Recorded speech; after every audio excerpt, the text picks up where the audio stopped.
Try this shoulder and upper back progression next time you plan on putting a barbell overhead, squatting it, or if you plan on front squatting it, especially if you plan on front squatting it. This exercise progression involves kettlebell shoulder presses, kettlebell overhead squats, and a kettlebell sots press. A sots press is an overhead press from the bottom of a squat, popularized by a Russian weightlifter named Viktor Sots.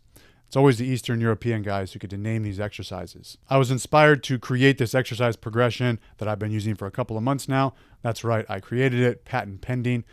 I was inspired by Dan John, listening to him talk about how he views the shoulders as having individual suspension, which is just a fun, kind of quirky way of saying that if you are prone to shoulder issues when you press a barbell overhead or when you press a fixed machine, try doing some unilateral work with dumbbells or kettlebells, one-arm presses, so that each shoulder and each arm can move independently. I have 5 levels for this progression because 5 is a perfect number. I would suggest doing 4 to 8 reps per arm at each of these levels. Level 1 is a standing alternating kettlebell press. I like to start with the kettlebells under my chin, sort of in front of my body, and then one at a time I'll press and rotate the kettlebell to lockout, directly over my shoulder joint.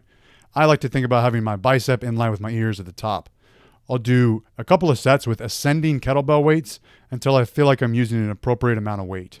Level 2, standing alternating kettlebell press with offhand up. This is the same as level 1, except now the offhand doesn't get a break. It has to stabilize at the top while the other hand performs its rep. Level 3, a one-armed overhead squat. With the kettlebell in one hand, press overhead and then perform a deep squat.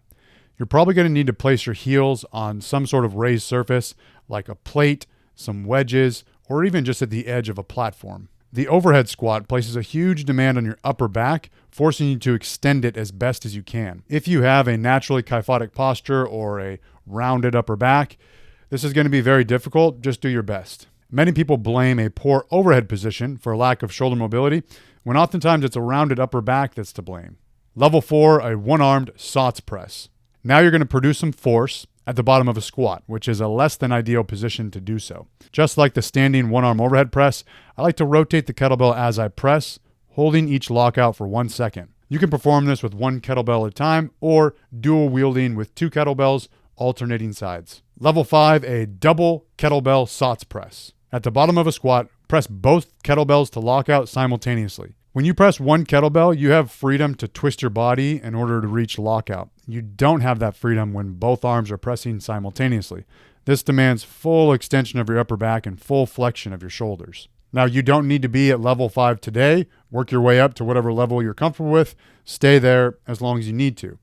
You could use dumbbells for this instead of kettlebells. I just like the way the kettlebell feels because when the kettlebell's in my hand, the weight is behind my wrist, and so that pulls my arm back into a better position when it's overhead.